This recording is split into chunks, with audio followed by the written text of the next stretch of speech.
ಆತ್ಮೀಯ ರೈತ ಬಾಂಧವರೇ, ಕೃಷಿ ವಿಶ್ವವಿದ್ಯಾಲಯ ಧಾರವಾಡದ ಕರ್ನಾಟಕದ ಮೊಟ್ಟಮೊದಲ ಕೃಷಿ ವಿಜ್ಞಾನ ಕೇಂದ್ರ ಹಾವೇರಿ ಜಿಲ್ಲೆಯ ಹನುಮನಮಟ್ಟಿ ವತಿಯಿಂದ ರೈತರಿಗಾಗಿ ಚುಟುಕು ಮಾಹಿತಿ.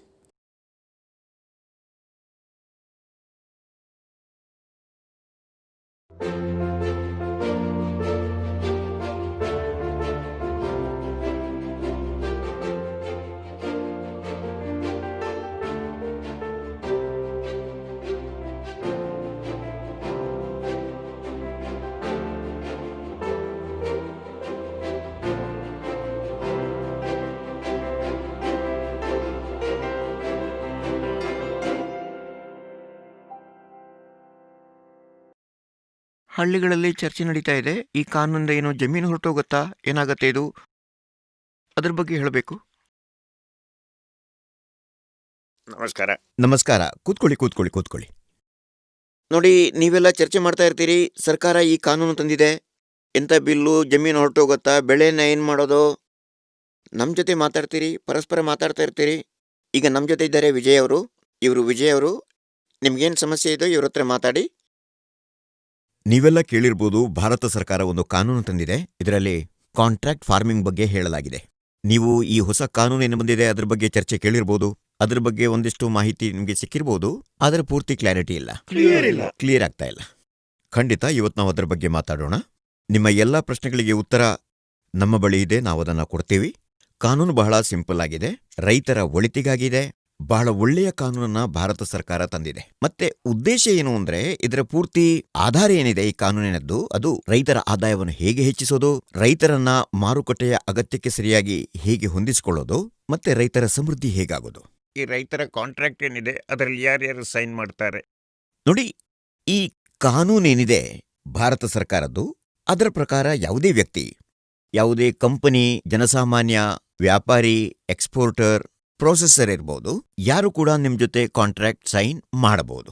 ಆ ಕಾಂಟ್ರಾಕ್ಟ್ನ ಷರತ್ತುಗಳು ನೀವು ಎಣಿಸಿದ ಹಾಗೆ ಟರ್ಮ್ಸ್ ಅಂಡ್ ಕಂಡೀಷನ್ಸ್ ಎರಡೂ ಪಕ್ಷಗಳಿಗೆ ಅನುಕೂಲ ಆದರೆ ನೀವು ಕಾಂಟ್ರಾಕ್ಟ್ ಮಾಡಬಹುದು.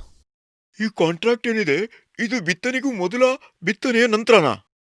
ನೋಡಿ, ನಿಮ್ಮ ಪ್ರಶ್ನೆ ಏನು ಅಂದ್ರೆ, ರೈತರು ಯಾವಾಗ ಕಾಂಟ್ರಾಕ್ಟ್ ಸೈನ್ ಮಾಡೋದು ಅಂತ. ನೀವು ಪ್ರಯತ್ನಿಸಬೇಕಾದ್ದು ಅಂದ್ರೆ, ಯಾವಾಗಲೂ ಬೆಳೆ ಬೆಳೆಯೋದಕ್ಕಿಂತ ಮೊದಲು ಸೈನ್ ಮಾಡಿ. ನಿಮ್ಮ ಟರ್ಮ್ಸ್ ಅಂಡ್ ಕಂಡೀಷನ್ಸ್ ಬಗ್ಗೆ ಅಲ್ಲಿಗೇನು ವ್ಯಾಪಾರಿಗಳು ಬರ್ತಾರೆ ಅವ್ರ ಜೊತೆ ಮಾತನಾಡಿ, ನಿಮ್ಮ ಟರ್ಮ್ಸ್ ಅಂಡ್ ಕಂಡೀಷನ್ಸ್ ಅರ್ಥ ಮಾಡ್ಕೊಳ್ಳಿ, ಅವರ ಅಗತ್ಯಗಳನ್ನು ಅರ್ಥ ಮಾಡ್ಕೊಳ್ಳಿ. ನಿಮಗೆ ಅರ್ಥ ಆದಾಗ, ನೀವು ಅವರ ಮಾತು ತಿಳ್ಕೊಂಡು ಅವರು ನಿಮ್ಮ ಮಾತು ತಿಳ್ಕೊಂಡಾಗ ಮತ್ತೇನೆ ನೀವು ಅಗ್ರಿಮೆಂಟ್ ಸೈನ್ ಮಾಡಬೇಕು. ಆದರೆ ಪ್ರಯತ್ನಿಸಿ ಬೆಳೆಯನ್ನ ಬೆಳೆಯುವ ಮೊದಲು, ಯಾಕಂದ್ರೆ ಅವರ ಅಗತ್ಯ ನೀವು ತಿಳ್ಕೋಬೇಕು, ನಿಮಗೆ ತಿಳಿಬೇಕು ಅವ್ರಿಗೇನು ಬೇಕು ಅಂತ, ನಿಮಗೇನು ಬೇಕು ಅಂತ ಅವರಿಗೆ ತಿಳಿಬೇಕು. ಖಾತ್ರಿ ಆದ ನಂತರ ಆಗಲೇ ಕಾಂಟ್ರಾಕ್ಟ್ ಸೈನ್ ಮಾಡಿ. ಕಾಂಟ್ರಾಕ್ಟ್ ಸೈನ್ ಮಾಡೋದು ಬಲವಂತವಾಗಿ ಅಲ್ಲ, ಒತ್ತಾಯವಲ್ಲ. ಈ ಒಪ್ಪಂದ ಏನು ಮಾಡ್ತಾರೆ, ಅದರ ಕಾಗದ ಪತ್ರ ಯಾರಿಟ್ಕೋತಾರೆ? ನೋಡು, ಕಾನೂನಿನಲ್ಲಿ ಏನ್ ಬರ್ಕೊಂಡಿದೆ ಅಂದ್ರೆ, ಎರಡು ಪಕ್ಷಗಳು ಅಗ್ರಿಮೆಂಟ್ ಮಾಡಿದಾಗ ಎರಡೂ ಪಕ್ಷಗಳು ತಮ್ಮ ತಮ್ಮ ಕಾಪಿಯನ್ನ ಇಟ್ಕೋಬೇಕು. ಏನೇನಾ? ಕಾನೂನಿನಲ್ಲಿ ಇರುವ ಅವಕಾಶದಂತೆ ರಾಜ್ಯ ಸರ್ಕಾರಗಳು ಒಂದು ಇಲೆಕ್ಟ್ರಾನಿಕ್ ರಿಜಿಸ್ಟರ್ ಮಾಡಬೇಕು. ನೀವದೇನು ಕಾಂಟ್ರಾಕ್ಟ್ ಸೈನ್ ಮಾಡಿದ್ರು, ನೀವದರ ಫೋಟೋ, ಅದರ ಕಾಪಿ ಮಾಡಿ ಇಲೆಕ್ಟ್ರಾನಿಕಲಿ ನೀವು ಅಪ್ಲೋಡ್ ಮಾಡಬಹುದು. ಯಾಕಂದ್ರೆ ನಾಳೆ ಏನಾದರೂ ಅದರ ಅಗತ್ಯ ಬಿದ್ದರೆ, ಏನಾದರೂ ವಿವಾದ ಉಂಟಾದ್ರೆ, ಬೇರೆ ಏನಾದರೂ ಸಮಸ್ಯೆ ಬಂದ್ರೆ, ಆಗ ಸರ್ಕಾರ ಅಥವಾ ಅಧಿಕಾರಿ ಅಲ್ಲಿಂದ ಆ ಕಾಂಟ್ರಾಕ್ಟ್ ಅನ್ನು ಡೌನ್ಲೋಡ್ ಮಾಡಿ ಓದ್ಬೋದು ಮತ್ತು ನಿಮಗೆ ಹೇಳಬಹುದು ಆ ಕಾಂಟ್ರಾಕ್ಟ್ನಲ್ಲಿ ನೀವು ಏನ್ ಸೈನ್ ಮಾಡಿದ್ದೀರಿ ಅಂತ, ಯಾವ ಅಂಶಗಳಿವೆ ಅನ್ನೋದನ್ನ. ಯಾಕಂದ್ರೆ ವಿವಾದ ಅಥವಾ ಸಮಸ್ಯೆಗಳು ಉಂಟಾದಾಗೆಲ್ಲ ಅದನ್ನು ಸುಲಭವಾಗಿ ಬಗೆಹರಿಸಬಹುದು. ನಾವೇನು ಒಪ್ಪಂದ ಮಾಡ್ಕೋತೀವಿ, ಅದರ ಷರತ್ತುಗಳೇನಿವೆ, ಯಾರು ನಿರ್ಧರಿಸೋದನ್ನ? ಕಾನೂನಿನಲ್ಲಿ ಇರೋ ಅವಕಾಶ ಏನು ಅಂದ್ರೆ, ಅದರ ಟರ್ಮ್ಸ್ ಅಂಡ್ ಕಂಡೀಷನ್ಸ್ ಎರಡೂ ಪಕ್ಷಗಳು ಸೇರಿ ನಿರ್ಧರಿಸಬೇಕು. ಈಗ ನೀವು ರೈತರು, ಇನ್ನೊಂದು ಕಡೆ ವ್ಯಾಪಾರಿಗಳಿದ್ದಾರೆ, ನಿಮ್ ಜೊತೆ ಕಾಂಟ್ರಾಕ್ಟ್ ಮಾಡೋದಕ್ಕೆ ಬಯಸ್ತಾರೆ. ನೀವು ಇಬ್ರು ಪರಸ್ಪರ ಚರ್ಚಿಸಿ ಟರ್ಮ್ಸ್ ಅಂಡ್ ಕಂಡೀಷನ್ಸ್ ಫೈನಲ್ ಮಾಡಬೇಕು. ಯಾರು ಯಾರ ಮೇಲೆ ಒತ್ತಡ ಹೇರೋ ಹಾಗಿಲ್ಲ, ಸರಿನಾ? ನಿಮ್ಮ ಟರ್ಮ್ಸ್ ಅಂಡ್ ಕಂಡೀಷನ್ಸ್ ನಿಮಗೆ ಅರ್ಥ ಆದಾಗ, ಮಾತುಕತೆಯಿಂದ ವಿಷಯ ತಿಳಿದಿದೆ ಅಂತ ನಿಮ್ಗೆ ಅನಿಸಿದ್ರೆ, ಆಗ ಆ ಟರ್ಮ್ಸ್ ಅಂಡ್ ಕಂಡೀಷನ್ಸ್ ಅನ್ನು ನೀವು ಕಾಗದದಲ್ಲಿ ಬರೀಬೇಕು. ಅದು ನಿಮ್ಮ ಕಾಂಟ್ರಾಕ್ಟ್ನಲ್ಲಿ ಅಧಿಕಾರ ಆಗತ್ತೆ, ಸರಿನಾ? ಅದನ್ನ ಆಧರಿಸಿ ನೀವು ಅದರಲ್ಲಿ ಸೈನ್ ಮಾಡ್ತೀರಿ, ಮತ್ತೆ ಅದು ನಿಮ್ಮ ಕಾಂಟ್ರಾಕ್ಟ್ ಫಾರ್ಮಿಂಗ್ನ ಕಾಂಟ್ರಾಕ್ಟ್ ಆಗತ್ತೆ. ಹೀಗೆ ಎರಡೂ ಪಕ್ಷಗಳು ಸೇರಿ ನಿರ್ಧರಿಸಬೇಕು ಟರ್ಮ್ಸ್ ಅಂಡ್ ಕಂಡೀಷನ್ಸ್ ಏನೇನಿರ್ಬೇಕು ಅಂತ. ಈ ಸಾಮಾನು, ಮೇಲಿನ ಖರ್ಚು, ಬೀಜ, ಗೊಬ್ಬರ ಇದನ್ಯಾರು ಕೊಡ್ತಾರೆ? ನೋಡಿ, ಬಹಳ ಒಳ್ಳೆ ಪ್ರಶ್ನೆ ಕೇಳಿದ್ರಿ ನೀವು. ಈಗ ಅನೇಕ ಬಾರಿ ವ್ಯಾಪಾರಿಗಳೇನಿದ್ದಾರೆ, ಕಂಪನಿಗಳೇನಿವೆ, ಅವರು ತಮಗಾಗಿ ವಿಶೇಷ ರೀತಿಯ ಬೆಳೆ ಬೇಕು ಅಂತ ಹೇಳ್ತಾರೆ. ಅದಕ್ಕಾಗಿ ಬೀಜಭೂಷ ಮಾರುಕಟ್ಟೆಯಲ್ಲಿ ಸಿಗದಿರ್ಬೋದು. ಅದಕ್ಕೆ ವಿಶೇಷವಾದ ಬೀಜವನ್ನ ತಾವು ಕೊಡ್ತೀವಿ ಅಂದ್ರೆ, ವಿಶೇಷವಾದ ತಂತ್ರಜ್ಞಾನದ ಬಗ್ಗೆ ಮಾತಾಡಿದ್ರೆ ಗ್ರೀನ್ ಹೌಸ್ ಕ್ರಾಪ್ ಇರ್ಬೋದು, ಬೇರೆ ಯಾವುದೋ ಇರ್ಬೋದು, ಆರ್ಗ್ಯಾನಿಕ್ ಕ್ರಾಪ್ ಇರ್ಬೋದು, ಅದ್ರ ಬಗ್ಗೆ ನಾನು ನಿಮಗೆ ಹೇಳ್ತೀನಿ. ನಿಮಗೆ ಅದರಲ್ಲಿ ಏನೇನು ಮಾಹಿತಿ ಬೇಕೋ ಅದು ವೈಜ್ಞಾನಿಕ ಸಪೋರ್ಟ್ ಬೇಕಾದ್ರೆ, ಯಾವುದೇ ರೀತಿಯ ಬೀಜ ಗೊಬ್ಬರ ಬೇಕಾದ್ರೆ ನಾನು ಕೊಡ್ತೀನಿ ಅಂತಾರೆ. ಯಾಕಂದ್ರೆ ಅವರ ಪ್ರಕಾರ ನೀವು ಬೆಳಿಬೇಕು, ಇದನ್ನ ಕಾಂಟ್ರಾಕ್ಟ್ ಅಲ್ಲಿ ಬರಿಬೇಕು, ಈ ವಸ್ತು ಇಷ್ಟು ಮೌಲ್ಯದ್ದು ನಾನು ನಿಮಗೆ ಕೊಡ್ತಾ ಇದ್ದೇನೆ ಅಂತ. ಅದಕ್ಕನುಸಾರವಾಗಿ ನೀವು ಅವರಿಗೆ ಅದನ್ನ ಬೆಳೆಸಿ ನೀವು ಅವರಿಗೆ ಕೊಡಬೇಕು, ಅವರು ವ್ಯಾಪಾರ ಮಾಡುವ ಹಾಗೆ. ನೋಡಿ, ಈ ಸರ್ವಿಸಸ್ ಏನಿವೆ, ಅಗ್ರಿಕಲ್ಚರಲ್ ಸರ್ವಿಸಸ್, ಬೀಜ ಕೊಡೋದು, ಗೊಬ್ಬರ ಕೊಡೋದು, ಅಥವಾ ವಿಶೇಷ ರೀತಿಯ ಇನ್ಪುಟ್ ಕೊಡೋದು, ಇವೆಲ್ಲ ಕಾಂಟ್ರಾಕ್ಟ್ನ ಭಾಗವಾಗಿರಬೇಕು. ಅದರಲ್ಲಿ ಬರ್ಕೊಂಡಿರಬೇಕು ಯಾವ ವಸ್ತುವನ್ನು ಕೊಡಲಾಗಿದೆ ಮತ್ತು ಅದರ ಬೆಲೆ ಎಷ್ಟು ಅಂತ. ಈ ಕಾಂಟ್ರಾಕ್ಟ್ ಏನಿದೆ ಅದು ಎಷ್ಟು ದಿನದ್ದು? ನಿಮ್ಮ ಪ್ರಶ್ನೆ ಏನಿದೆ, ಕಾಂಟ್ರಾಕ್ಟ್ ಎಷ್ಟು ಸಮಯದ್ದು ಅಂತ? ಕಾನೂನು ರೀತಿಯ ಕನಿಷ್ಠ ಅಂದ್ರೆ 1 ಬೆಳೆಗೆ, ಸರಿನಾ? ನೀವೀ ಕಾನೂನು ರೀತಿಯ ಕಾಂಟ್ರಾಕ್ಟ್ ಅನ್ನು 5 ವರ್ಷ ತನಕ ತಗೊಂಡೋಗ್ಬೋದು. ಆದ್ರೆ ಕೆಲವು ಬೆಳೆಗಳು ಹೀಗಿರ್ತವೆ ಅಂದ್ರೆ, ಹಣ್ಣಿನ ಬೆಳೆಗಳು, ಉದಾಹರಣೆಗೆ ಮಾವಿನ ಬಗ್ಗೆ ಮಾತಾಡ್ತಾ ಇದ್ದೀನಿ. ಮಾವಿನ ಬೆಳೆ ಬರೋದು 3-4 ವರ್ಷಗಳ ನಂತರ, ಆದ್ರೆ 15-20 ವರ್ಷಗಳ ತನಕ ನಡೀತಾ ಇರತ್ತೆ. ನೀವು ಬೇಕಾದ್ರೆ ಅಥವಾ ರೈತರು ಬಯಸಿದ್ರೆ ಈಗ 2 ಪಕ್ಷಗಳು ಸೇರಿ ದೀರ್ಘಕಾಲದ ತನಕ ಕಾಂಟ್ರಾಕ್ಟ್ ಮಾಡಬಹುದು. ಆದ್ರೆ ಇದು ಅವಲಂಬಿಸಿರೋದು 2 ಪಕ್ಷಗಳ ಮೇಲೆ, ಸರಿನಾ? ಈ ಒಪ್ಪಂದ ಏನಿದೆ ಅದು ಜಮೀನಿನದ್ದೋ ಅಲ್ಲ ಫಸಲಿನದ್ದೋ? ಈ ಕಾನೂನು ಬಗ್ಗೆ ರೈತರಿಗಿರುವಂತಹ ದೊಡ್ಡ ಚಿಂತೆ ಅಂತಂದ್ರೆ, ನಾನು ಕಾಂಟ್ರಾಕ್ಟ್ ಸೈನ್ ಮಾಡಿದ್ರೆ ನನ್ನ ಜಮೀನಿಗೆ ಏನಾಗುತ್ತೆ ಅಂತ. ಕಾನೂನಿನಲ್ಲಿ ಬಹಳ ಸ್ಪಷ್ಟವಾಗಿ ಬರ್ಕೊಂಡಿದೆ, ಜಮೀನಿನ ಮಾಲೀಕತ್ವದ ಹಕ್ಕು ಯಾವಾಗಲೂ ರೈತರದ್ದೇ ಅಂತ. ಇದನ್ನು ಯಾರೂ ಬದಲಿಸೋ ಹಾಗಿಲ್ಲ. ನೀವೇನು ಕಾಂಟ್ರಾಕ್ಟ್ ಮಾಡ್ತೀರಿ ಅದು ಬೆಳೆಗೆ ಸಂಬಂಧಿಸಿದ ಹೊರತು ಜಮೀನಿಗಲ್ಲ, ಸರಿನಾ? ಜಮೀನು ಆ ಕಾಂಟ್ರಾಕ್ಟ್ನ ಭಾಗವೇ ಅಲ್ಲ. ಮತ್ತೆ ಯಾವಾಗಾದ್ರೂ ಯಾವುದೇ ರೀತಿಯ ವಿವಾದ ಉಂಟಾದ್ರೂ, ವಸೂಲಿಯ ವಿಷಯ ಬಂದರೂ ಕೂಡ ಆಗಲೂ ನಿಮ್ಮ ಜಮೀನನ್ನ ಯಾರೂ ಮುಟ್ಟೋ ಹಾಗಿಲ್ಲ. ಬಹಳ ಕ್ಲಿಯರ್ ಆಗಿ ಈ ಕಾನೂನಿನಲ್ಲಿ ಬರ್ಕೊಂಡಿದೆ, ರೈತರ ಜಮೀನನ್ನು ಯಾರೂ ಮುಟ್ಟೋ ಹಾಗಿಲ್ಲ. ಈ ವಿಷಯವನ್ನ ಯಾವಾಗಲೂ ನೆನಪಿಟ್ಕೊಳ್ಳಿ. ಈ ಕಾಂಟ್ರಾಕ್ಟ್ನಲ್ಲಿ ಬೆಲೆ ಏನು ನಿಗದಿಪಡಿಸಲಾಗತ್ತೆ, ಅದನ್ಯಾರು ಮಾಡ್ತಾರೆ? ನೋಡಿ, ನಿಮ್ಮ ಪ್ರಶ್ನೆ ಬಹಳ ಚೆನ್ನಾಗಿದೆ. ಅಲ್ಟಿಮೇಟ್ಲಿ ನಾವು ಕಾಂಟ್ರಾಕ್ಟ್ ಮಾಡುವಾಗ ಇದರಲ್ಲಿ ಬೆಳೆಯ ಬೆಲೆಯನ್ನು ಯಾರು ನಿಗದಿಪಡಿಸೋದು ಅಂತ. ನೋಡಿ, ಇದರಲ್ಲಿ 2 ರೀತಿಯ ಅವಕಾಶ ಇದೆ. ಒಂದು ಅಂದ್ರೆ, ನೀವು ಯಾವುದೇ ರೀತಿಯ ಕಾಂಟ್ರಾಕ್ಟ್ ಅನ್ನು ಮಾಡೋದಾದ್ರೂ ಕೂಡ ವ್ಯಾಪಾರಿ ಹಾಗೂ ರೈತರು ನಿರ್ಧರಿಸಬೇಕು ಬೆಳೆಯ ಬೆಲೆ ಎಷ್ಟು ಅಂತ. ನಿಮ್ಮಲ್ಲಿ ನಿಮ್ಮ ಅನುಭವ ಇದೆ, ವ್ಯಾಪಾರಿ ಬಳಿ ತಮ್ಮ ಅನುಭವ ಇದೆ. ಅನುಭವದ ಆಧಾರದಲ್ಲಿ ನೀವು ಹೇಳ್ಬೋದು ಬೆಲೆ ಕಡಿಮೆ ಇದೆ ಅಂತ, ನೀವು ಹೆಚ್ಚು ತಗೊಳ್ಳಿ. ಮತ್ತೆ ವ್ಯಾಪಾರಿ ಏನಾದ್ರೂ ಹೇಳಿದ್ರೆ, ನೋಡಿ ನೀವು ನನಗೆ ವಿಶೇಷವಾಗಿ ಏನಾದ್ರೂ ಮಾಡ್ಕೊಡ್ತೀರಿ ಅಂದ್ರೆ ನಾನು ಇನ್ನೂ ಹೆಚ್ಚಿನ ಬೆಲೆ ಕೊಡ್ತೀನಿ ಅಂತ. ಹಾಗಾಗಿ ಮೊದಲು ಏನು ಅಂದ್ರೆ, ಇಬ್ರೂ ಸಹ ವ್ಯಾಪಾರಿ ಮತ್ತು ರೈತರು ಜೊತೆ ಸೇರಿ ನಿರ್ಧಾರ ಮಾಡಬೇಕು ಬೆಳೆಯ ಬೆಲೆ ಎಷ್ಟಿರಬೇಕು ಅಂತ. ಈಗ ನೋಡಿ, ಉದಾಹರಣೆಗೆ ಮಾರುಕಟ್ಟೆಯಲ್ಲಿ ಒಂದು ಸ್ಥಿತಿ ಬರಬಹುದು, ಯಾವುದು ಬೆಳೆಯಲ್ಲಿ ಬಹಳ ಹೆಚ್ಚು ಪ್ರಾಫಿಟ್ ಆಗ್ತಾ ಇರಬಹುದು. ಆ ಸಮಯದಲ್ಲಿ ಈ ಕಾನೂನಿನಲ್ಲಿ ಅವಕಾಶ ಕೊಟ್ಟ ಹಾಗೆ ವ್ಯಾಪಾರಿ ಮತ್ತು ರೈತರು ನಿರ್ಧರಿಸಬಹುದು, ಲಾಭ ನಾವು ಎಣಿಸಿದಕ್ಕಿಂತ ಹೆಚ್ಚಾಯಿತು ಅಂದ್ರೆ ಅದರಲ್ಲಿ ರೈತರಿಗೂ ಪಾಲು ಕೊಡಬಹುದು. ಯಾಕಂದ್ರೆ ರೈತರಿಗೆ ಯಾವಾಗಲೂ ಪ್ರೋತ್ಸಾಹ ಸಿಗಬೇಕು. ಈಗ ಯಾವ ವ್ಯಾಪಾರಿ ಜೊತೆ ಕೆಲಸ ಮಾಡ್ತಾ ಇದ್ದೀರೋ ಅವರಿಗೆ ಹೆಚ್ಚು ಲಾಭ ಅಂದ್ರೆ ಸ್ವಲ್ಪ ಲಾಭ ನಮಗೂ ಕೊಡಬಹುದು ಅಂತ. ಹೀಗೆ ರೈತರಿಗೆ ಇನ್ನೂ ಲಾಭ ಆಗತ್ತೆ, ಮತ್ತೆ ವ್ಯಾಪಾರಿ ಮತ್ತೆ ಇವರು ಜೊತೆ ಸೇರಿ ಕೆಲಸ ಮಾಡ್ತಾರೆ, ಇಬ್ಬರಿಗೂ ಲಾಭ ಆಗತ್ತೆ. ಹೀಗೆ ನೀವು ಜೊತೆ ಸೇರಿ ನಿರ್ಧಾರ ಮಾಡಬೇಕು ಫಸಲಿನ ಬೆಲೆ ಎಷ್ಟಿರ್ಬೇಕು ಅಂತ. ರೈತ ಸೋದರರು ಇನ್ನೂ ಒಂದು ಕೆಲಸ ಮಾಡಬಹುದು, ನಿಮ್ಮ ಅಕ್ಕಪಕ್ಕ ಏನು ಮಾರುಕಟ್ಟೆಗಳಿವೆ, APMC ಅಂತದ್ದು ಮಾರುಕಟ್ಟೆ ಸಮಿತಿ, ಅಲ್ಲಿ ಏನು ಬೆಲೆ ನಡೀತಿದೆ ನೀವು ಅದನ್ನು ರೆಫರೆನ್ಸ್ ಆಗಿ ತಗೋಬಹುದು. ಮಾರುಕಟ್ಟೆ ಸಮಿತಿಯಲ್ಲಿ ಏನು ಬೆಲೆ ನಡೆಯುತ್ತೋ ನಾನು ಅದರಲ್ಲಿ ನಿಮಗೆ 2%, 5%, 10%, 15% ಎಷ್ಟು ಸಾಧ್ಯವಾಗುತ್ತೋ ಅದಕ್ಕೆ ನೀವು ಪರಸ್ಪರ ಒಪ್ಪಂದ ಮಾಡಿಕೊಳ್ಳಬಹುದು. ನಾವು APMC ರೇಟನ್ನ ಆಧಾರವಾಗಿಟ್ಟುಕೊಂಡು ಅದರ ಮೇಲೆ ನೀವಿಷ್ಟು ಕೊಡಬೇಕು ಅಂತ ಕೇಳಬಹುದು. ಈಗ ಪುನಃ ಅದೇ ವಿಚಾರ ಬಂದುಬಿಡುತ್ತೆ, ನೀವು ಮತ್ತು ವ್ಯಾಪಾರಿ ಜೊತೆ ಸೇರಿ ನಿರ್ಧಾರ ಮಾಡಬೇಕು.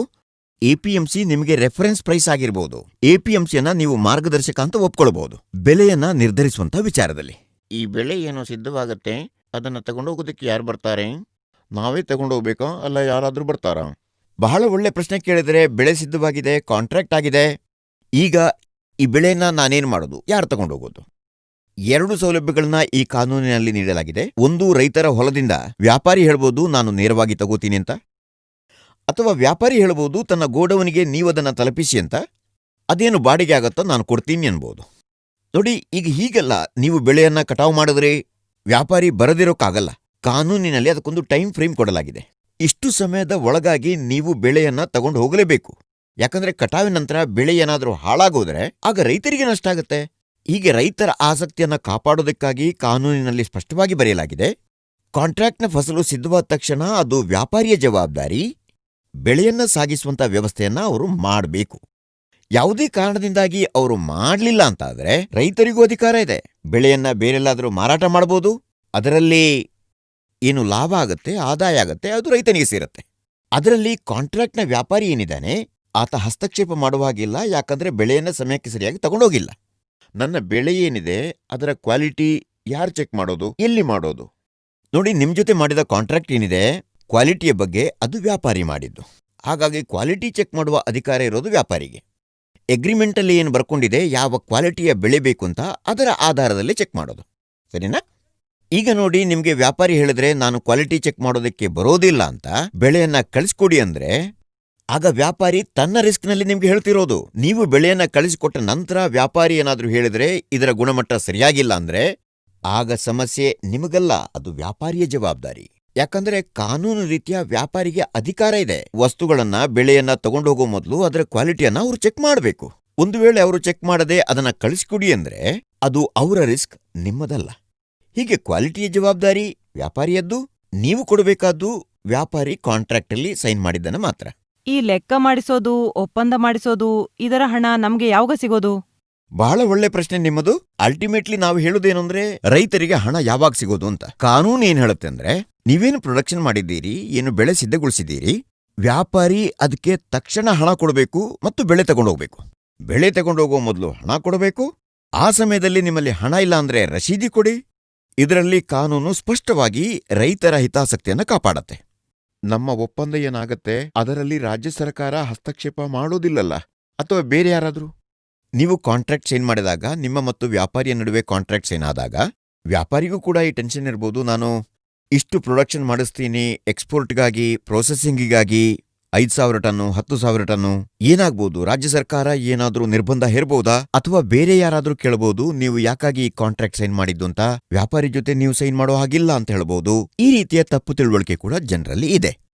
ಕಾನೂನು ಪ್ರಕಾರ ಸ್ಪಷ್ಟವಾಗಿ ಹೇಳಲಾಗಿದೆ ಏನಂದ್ರೆ, ನೀವು ಕಾಂಟ್ರಾಕ್ಟ್ ಫಾರ್ಮಿಂಗ್ ಕಾನೂನು ಅಂದ್ರೆ ಭಾರತ ಸರ್ಕಾರದ ಹೊಸ ಕಾನೂನು ಏನು ಬಂದಿದೆ, ಅದರ ಮೇರೆಗೆ ನೀವೇನಾದ್ರೂ ಕಾಂಟ್ರಾಕ್ಟ್ ಸೈನ್ ಮಾಡಿದ್ರೆ ಇದರಲ್ಲಿ ರಾಜ್ಯ ಸರ್ಕಾರ ಅಥವಾ ಯಾವುದೇ ಡಿಪಾರ್ಟ್ಮೆಂಟ್ ಹಸ್ತಕ್ಷೇಪ ಮಾಡುವ ಹಾಗಿಲ್ಲ. ಈಗ ಕಾನೂನಿದೆ ಸಂಗ್ರಹಣೆ ವಿಷಯದಲ್ಲಿ, ಎಸೆನ್ಷಿಯಲ್ ಕಾಮೊಡಿಟೀಸ್ ಆಕ್ಟ್. ನೀವು ಅದರ ಅಡಿಯಲ್ಲಿ ಇದ್ರ ಮೇಲೆ ರೆಸ್ಟ್ರಿಕ್ಷನ್ಸ್ ಮಾಡಬಹುದಾ? ನೀವು ಅದರಲ್ಲೂ ಕೂಡ ಮಾಡುವ ಹಾಗಿಲ್ಲ. ಅಂದ್ರೆ ಎಸೆನ್ಷಿಯಲ್ ಕಾಮೊಡಿಟೀಸ್ನ ಕಾನೂನೇನಿದೆ ಅದರಲ್ಲೂ ಕೂಡ ಕಾಂಟ್ರಾಕ್ಟ್ನ ಮೂಲಕ ಬೆಳೆಸಿದಂತಹ ಸಾಮಾನುಗಳು ಅಥವಾ ವಸ್ತುಗಳ ಮೇಲೆ ಅದು ಅನ್ವಯಿಸುವ ಹಾಗಿಲ್ಲ. ನೀವು ನಿಶ್ಚಿಂತರಾಗಿ ನಿಮಗೆ ಒಳ್ಳೆ ರೇಟ್ ಸಿಗ್ತಿದೆ ಅಂತ ಆದ್ರೆ, ವ್ಯಾಪಾರಿ ನಿಮ್ಮ ಬೆಳೆಗೆ ಒಳ್ಳೆ ಬೆಲೆ ಕೊಡ್ತಾರೆ ಅಂತೇಳಿ ಆದ್ರೆ, ನಿಮಗೆ ತೃಪ್ತಿ ಇದ್ರೆ ನೀವು ಕಾಂಟ್ರಾಕ್ಟ್ ಮಾಡಿ ಮತ್ತು ನಿಮ್ಮ ಬೆಳೆಗೆ ಸರಿಯಾದ ಬೆಲೆ ಪಡ್ಕೊಳ್ಳಿ. ನಿಮಗೆ ಯಾವುದೇ ಡಿಪಾರ್ಟ್ಮೆಂಟ್ನಿಂದ, ಅದು ರಾಜ್ಯ ಸರ್ಕಾರದ್ದಾದ್ರೂ ಕೇಂದ್ರ ಸರ್ಕಾರದ್ದಾದ್ರೂ, ಯಾರೂ ಹಸ್ತಕ್ಷೇಪ ಮಾಡೋ ಹಾಗಿಲ್ಲ. ಯಾವುದೇ ವಿಷಯದ ಮೇಲೆ ಏನಾದರೂ ವಿವಾದ ಉಂಟಾದರೆ ಅದನ್ನ ನಿವಾರಿಸೋದು ಹೇಗೆ? ನೋಡಿ, ಇವತ್ತು ನಾವು ಒಪ್ಪಂದ ಮಾಡ್ಕೊಳ್ತೀವಿ, ಒಂದು ಕಾಂಟ್ರಾಕ್ಟ್ ಮಾಡ್ತೀವಿ. ಕೆಲವೊಮ್ಮೆ ಹಾಗೆ ಆಗತ್ತೆ, ಯಾವುದೋ ಒಂದು ವಿಚಾರದ ಮೇಲೆ ವಿವಾದ ಉಂಟಾಯ್ತು ಅಂತ ಇಟ್ಕೊಳ್ಳಿ. ಈಗೇನು ಮಾಡೋದು? ಆದ್ರೆ ನಾವು ಸಣ್ಣ ರೈತರು, ನಮ್ಮ ಈ ವಿವಾದ ಎಷ್ಟದಿರ್ಬೋದು? 1 ಟನ್ನಿದ್ದು, 2 ಟನ್ನಿದ್ದು, 5,000 ಟನ್ನು, 10,000, 20,000 ಟನ್. ಆದ್ರೆ 20,000 ರೂಪಾಯಿಗಾಗಿ ನಾನು ಕೋರ್ಟ್ಗೆ ಹೋಗ್ಬೇಕಾಯ್ತು, ವಕೀಲರಿಗಾಗಿ ಖರ್ಚು ಮಾಡಬೇಕಾಯ್ತು ಅಂತಂದ್ರೆ ಒಳ್ಳೇದಲ್ವಾ ಪರಸ್ಪರ ನಿವಾರಿಸೋದು? ಈ ಅವಕಾಶವನ್ನ ಈ ಕಾನೂನಿನಲ್ಲಿ ಕೊಡಲಾಗಿದೆ. ಎಲ್ಲಕ್ಕೂ ಮೊದಲು ಪರಸ್ಪರ ವಿಚಾರ ವಿಮರ್ಶೆ ಮಾಡಿ ನಿವಾರಿಸಬೇಕು.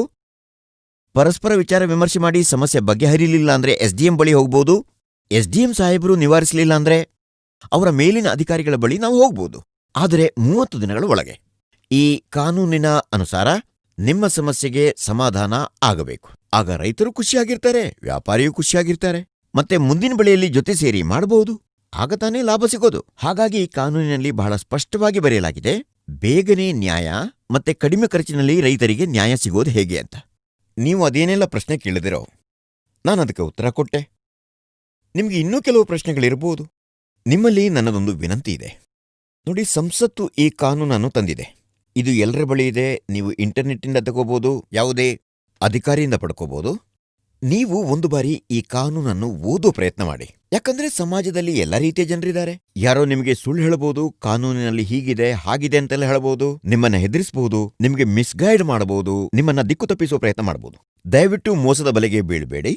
ಕಾನೂನನ್ನು ಸ್ವತಃ ಓದಿ. ಬಹಳ ಸಿಂಪಲ್ ಕಾನೂನು, ಅದು ಬಹಳ ಸಣ್ಣ ಕಾನೂನು. ಯಾವುದೇ ಕಾರಣದಿಂದ ನಮ್ಮ ರೈತ ಅಣ್ಣಂದಿರು ಅಕ್ಕಂದಿರು ಓದೋದಕ್ಕೆ ಸಾಧ್ಯ ಆಗದೆ ಹೋದರೆ ನಿಮ್ಮ ಶಾಲೆಯ ಮೇಷ್ಟ್ರ ಬಳಿಗೆ ಹೋಗಿ. ನಿಮ್ಮ ಹಳ್ಳಿಯಲ್ಲಿ ಓದು ಬರಹ ತಿಳಿದವರಿಗೆ ಹೇಳಿ, ಅವರಿಗೆ ಹೇಳಿ ಓದಿಬಿಟ್ಟು ನಮಗೆ ತಿಳಿಸಿ ಹೇಳಿ ಅಂತ. ಆದ್ರೆ ನೀವೇ ಪ್ರಯತ್ನ ಪಟ್ಟು ಓದೋದು ಒಳ್ಳೇದು. ಆಗ ನಿಮಗೆ ಸತ್ಯಾಂಶ ತಿಳಿಯುತ್ತದೆ, ಸರ್ಕಾರ ತಂದಂತಹ ಈ ಕಾನೂನು ನಿಮಗೆ ಎಷ್ಟೊಂದು ಪ್ರಯೋಜನಕಾರಿ ಅಂತ. ಮತ್ತೆ ನೀವು ಸ್ವತಃ ಮಾಹಿತಿ ಇಟ್ಕೊಂಡಿಲ್ಲ ಅಂದ್ರೆ ಯಾರೂ ನಿಮ್ಮನ್ನ ದಾರಿ ತಪ್ಪಿಸಬಹುದು, ಸುಳ್ಳು ಹೇಳಬಹುದು ನಿಮ್ಗೆ. ಹಾಗಾಗಿ ನನ್ನ ವಿನಂತಿ ಈ ದೇಶದ ಎಲ್ಲ ರೈತ ಬಾಂಧವರಲ್ಲಿ ನಿಮ್ಮಲ್ಲಿ ಮಾಹಿತಿಯನ್ನ ಸ್ವತಃ ಪಡೆಯುವಂತಹ ಪ್ರಯತ್ನ ಮಾಡಿ, ಓದುವ ಪ್ರಯತ್ನ ಮಾಡಿ. ಯಾರೂ ನಿಮಗೆ ಪುಸಲಾಯಿಸಿ ದಾರಿ ತಪ್ಪಿಸಬಾರದು. ಮತ್ತೆ ಈ ಕಾನೂನು ನಿಮ್ಮ ಒಳಿತಿಗಾಗಿರೋದು. ನನಗನ್ಸುತ್ತೆ ಇದರಿಂದ ನಿಮಗೆ ಲಾಭ ಆಗಬಹುದು. ನೀವು ಕರೆಸಿದ್ರಿ, ನನಗೆ ಸಮಯ ಕೊಟ್ರಿ, ಮಾತು ಕೇಳಿದ್ರಿ, ನಿಮ್ಗೆಲ್ರಿಗೂ ಬಹಳ ಧನ್ಯವಾದ. ಮತ್ತೆ ಯಾವತ್ತಾದ್ರೂ ಭೇಟಿಯಾಗೋಣ. ನಿಮ್ಗೆ ಏನೇ ಅಗತ್ಯ ಇದ್ರೂ, ಅರ್ಥ ಮಾಡ್ಕೋಬೇಕಿದ್ರು ನಾನು ನಿಮ್ಗೆ ಸಿಗ್ತೇನೆ, ನನ್ನ ಜೊತೆ ಮಾತಾಡ್ಬೋದು. ಧನ್ಯವಾದ. ಈಗ ನೀವು ನಮ್ಮ ರೈತ ಬಾಂಧವರ ಜೊತೆ ಒಂದು ಚರ್ಚೆಯನ್ನ ನೋಡಿದ್ರಿ. ಇದರಲ್ಲಿ ಬಹಳಷ್ಟು ಪ್ರಶ್ನೆಗಳನ್ನ ಅವರು ಕೇಳಿದ್ರು. ಭಾರತದ ಕಾಂಟ್ರಾಕ್ಟ್ ಫಾರ್ಮಿಂಗ್ ಕಾನೂನೇನಿದೆ ಅದರ ವಿಷಯವಾಗಿ, ಅವುಗಳಲ್ಲಿ ಕೆಲವು ವಿಶೇಷ ವಿಷಯಗಳ ಬಗ್ಗೆ ನಾನು ನಿಮ್ ಜೊತೆ ಚರ್ಚಿಸ್ತೇನೆ. ಆಗ ನಿಮಗೆ ಈ ಕಾನೂನಿನ ಲಾಭ ಏನು ಅಂತ ತಿಳಿಯುತ್ತೆ, ನೀವು ಅದರ ಪ್ರಯೋಜನ ಪಡ್ಕೋಬಹುದು. ಕಾಂಟ್ರಾಕ್ಟ್ ಫಾರ್ಮಿಂಗ್ ಆಕ್ಟ್ ನ ಅನುಸಾರ ಕಾಂಟ್ರಾಕ್ಟ್ ಕೇವಲ ಬೆಳೆಗಾಗಿ ಇರುವಂತದ್ದು. ಇದರಲ್ಲಿ ಎಲ್ಲೂ ಸಹ ಜಮೀನಿನ ಕಾಂಟ್ರಾಕ್ಟ್ ಇರೋದಿಲ್ಲ. ಜಮೀನಿನ ಮಾಲೀಕತ್ವದ ಹಕ್ಕು ಯಾವಾಗ್ಲೂ ರೈತರದ್ದೇ ಆಗಿರುತ್ತೆ. ಕಾಂಟ್ರಾಕ್ಟ್ ಫಾರ್ಮಿಂಗ್ ಆಕ್ಟ್ ನ ಅನುಸಾರ ಯಾವ ರೈತ ಬಾಂಧವರು ಬಾಡಿಗೆ ಜಮೀನಿನಲ್ಲಿ ಬೇಸಾಯ ಮಾಡ್ತಿದ್ರೆ ಅವರೂ ಕಾಂಟ್ರಾಕ್ಟ್ ಮಾಡ್ಕೋಬಹುದು. ಮತ್ತೆ ಅದರಲ್ಲಿ ನಿರ್ಧರಿಸಬೇಕು ಈ ಕಾಂಟ್ರಾಕ್ಟ್ ಎಷ್ಟು ಸಮಯಕ್ಕಾಗಿರೋದು ಅಂತ. ಕಾಂಟ್ರಾಕ್ಟ್ ಫಾರ್ಮಿಂಗ್ ಆಕ್ಟ್ ನ ಅನುಸಾರ ಯಾರೂ ಕೂಡ ರೈತರ ಜೊತೆ ಕಾಂಟ್ರಾಕ್ಟ್ ಮಾಡ್ಕೋಬಹುದು. ಅವರು ಎಕ್ಸ್ಪೋರ್ಟರ್ ಆದ್ರೂ, ಪ್ರೊಸೆಸರ್ ಆದ್ರೂ, ವೇರ್ಹೌಸ್ನವರಾದ್ರೂ, ಕನ್ಸ್ಯೂಮರ್ ಆದ್ರೂ ಮಾಡಬಹುದು. ಯಾರೂ ಕೂಡ ರೈತರ ಜೊತೆ ಕಾಂಟ್ರಾಕ್ಟ್ ಮಾಡ್ಕೋಬಹುದು. ಇದರಲ್ಲಿ ಅದಕ್ಕೆ ಅವಕಾಶ ಇದೆ. ರೈತರು ಕನಿಷ್ಠ ಅಂದ್ರೆ 1 ಬೆಳೆಗೆ ಕಾಂಟ್ರಾಕ್ಟ್ ಮಾಡ್ಕೋಬಹುದು. ಹೆಚ್ಚು ಅಂತಂದ್ರೆ 5 ವರ್ಷಕ್ಕೆ ಮಾಡಬಹುದು. ಮತ್ತೆ ಕೆಲವು ಬೆಳೆಗಳಿರ್ಬೋದು, ಅಂದ್ರೆ ಮರದ ಬೆಳೆಗಳು ಬಹಳ ಸಮಯದ ತನಕಿರುವಂತದ್ದು. ಅದರ ಬಗ್ಗೆ ಕಾಂಟ್ರಾಕ್ಟ್ ಮಾಡಬೇಕೋ ಬೇಡವೋ ಅನ್ನೋದು ರೈತರ ಮೇಲೆಯೇ ಅವಲಂಬಿಸಿರ್ತದೆ. ಬೆಳೆಯನ್ನ ಸಾಗಿಸುವ ಮೊದಲೇ ರೈತರಿಗೆ ಪೇಮೆಂಟ್ ಅನ್ನ ಮಾಡಬೇಕಾಗತ್ತೆ. ಯಾವುದೇ ಕಾರಣದಿಂದ ವ್ಯಾಪಾರಿ ಆ ಸಮಯದಲ್ಲಿ ಪೇಮೆಂಟ್ ಮಾಡ್ತಿಲ್ಲ ಅಂದ್ರೆ ಅವರು ರಸೀದಿ ಕೊಡಬೇಕು ಮತ್ತು ಅದರಲ್ಲಿ ಬರೀಬೇಕು ಎಷ್ಟು ಪೇಮೆಂಟ್ ಬಾಕಿ ಇದೆ ಅನ್ನೋದನ್ನ. ಕಾನೂನಿನ ರೀತಿಯ ಅಗ್ರಿಮೆಂಟ್ನ ಕಾಪಿ ರೈತ ಮತ್ತು ವ್ಯಾಪಾರಿ ಇಬ್ಬರ ಬಳಿಯೂ ಇರಬೇಕು. ಮತ್ತೆ ಜೊತೆಗೆ ರಾಜ್ಯ ಸರ್ಕಾರಗಳು ಒಂದು ಇಲೆಕ್ಟ್ರಾನಿಕ್ ರಿಜಿಸ್ಟ್ರಿಗೆ ಅವಕಾಶ ಮಾಡಬೇಕು. ಅದರಲ್ಲಿ ಯಾವುದೇ ರೈತರು ಕಾಂಟ್ರಾಕ್ಟ್ ಸೈನ್ ಮಾಡಿದ್ರೂ ಕೂಡ ಅದನ್ನ ಅದರಲ್ಲಿ ಇಡಬೇಕು. ಯಾಕಂದ್ರೆ ಏನಾದ್ರೂ ವಿವಾದ ಇದ್ರೆ ಆ ಕಾಪಿಯನ್ನು ಅಲ್ಲಿಂದ ಡೌನ್ಲೋಡ್ ಮಾಡಿ ಅದರ ಆಧಾರದಲ್ಲಿ ವಿವಾದವನ್ನ ಬಗೆಹರಿಸಬಹುದು. ಅಗ್ರಿಕಲ್ಚರಲ್ ಕಾಂಟ್ರಾಕ್ಟ್ ಆಕ್ಟ್ನ ಅನುಸಾರ ಯಾವುದೇ ಕಾರಣದಿಂದ ಬೆಳೆ ಹಾನಿಯಾದ್ರೆ, ಡ್ಯಾಮೇಜ್ ಆದ್ರೆ ಅದಕ್ಕೆ ರೈತ ಜವಾಬ್ದಾರಿ ಆಗೋದಿಲ್ಲ. ವ್ಯಾಪಾರಿ ತನ್ನ ಬೆಳೆಯ ಇನ್ಶೂರೆನ್ಸ್ ಮಾಡಬಹುದು ಅಂತ ಕಾನೂನಿನಲ್ಲಿ ಇದರ ಬಗ್ಗೆ ಹೇಳಲಾಗಿದೆ. ಅಂದ್ರೆ ರೈತರ ಮೇಲೆ ಇದರ ಹೊರೆ ಬೀಳಬಾರದು. ಕಾಂಟ್ರಾಕ್ಟ್ ಫಾರ್ಮಿಂಗ್ ಆಕ್ಟಿನ ಅನುಸಾರ ರೈತರಿಗೆ ನೀಡಿದ ಸೌಲಭ್ಯದಂತೆ ಏನಾದರೂ ವಿವಾದ ಉಂಟಾದ್ರೆ SDM ಆಫೀಸಿಗೆ ಹೋಗಬಹುದು. SDM ಸಾಹೇಬರು ಯಾವುದೇ ತಿಳುವಳಿಕೆ ಇದ್ದವರಿಗೆ ಹೇಳಬಹುದು ಇವರ ವಿವಾದವನ್ನ ಬಗೆಹರಿಸಿ ಅಂತ. 30 ದಿನಗಳಲ್ಲಿ ಹೇಳಬೇಕು ಏನು ಸ್ಥಿತಿ ಅಂತ. ಮತ್ತೆ ಈ ಪೂರ್ತಿ ಪ್ರಕ್ರಿಯೆ 30 ದಿನಗಳಲ್ಲಿ ಪೂರ್ತಿಯಾಗುತ್ತೆ. ರೈತರು ಕೋರ್ಟಿಗೆ ಅಲೆದಾಡದಂತೆ, ರೈತರಿಗೆ ಫೀಸ್ ಕೊಡದಂತೆ ಕಾಪಾಡೋದಕ್ಕಾಗಿ ಈ ಅವಕಾಶವನ್ನ ಕೊಡಲಾಗಿದೆ. ಯಾಕಂದ್ರೆ ನ್ಯಾಯ ಬೇಗನೆ ಅಗ್ಗವಾಗಿ ಸಿಗುವಾಗಿರಬೇಕು. ಕಾಂಟ್ರಾಕ್ಟ್ ಆಕ್ಟ್ ನಿಮ್ಮ ಲಾಭಕ್ಕಾಗಿರೋದು. ಇದರ ಅಂಶಗಳನ್ನು ರೈತರ ಅಗತ್ಯಗಳನ್ನು ನೋಡಿ ರೂಪಿಸಲಾಗಿದೆ. ನೀವು ಈ ಕಾನೂನನ್ನು ತಿಳ್ಕೊಂಡು ಅದರ ಪ್ರಯೋಜನ ಪಡೆಯಿರಿ. ಕೆಲವರ ಮಾತಿಗೆ ಮರುಳಾಗಬೇಡಿ. ಇವುಗಳ ಅವಕಾಶಗಳನ್ನ ತಿಳ್ಕೊಂಡು ಪ್ರಯೋಜನ ಪಡ್ಕೊಳ್ಳಿ. ಕಾಂಟ್ರಾಕ್ಟ್ ನಿಮ್ಗೆ ಅರ್ಥ ಆದ್ರೆ ಆಗ ಮಾತ್ರ ಸೈನ್ ಮಾಡಿ, ಇಲ್ಲಾಂದ್ರೆ ಮಾಡಬೇಡಿ. ಬಹಳ ಬಹಳ ಧನ್ಯವಾದ.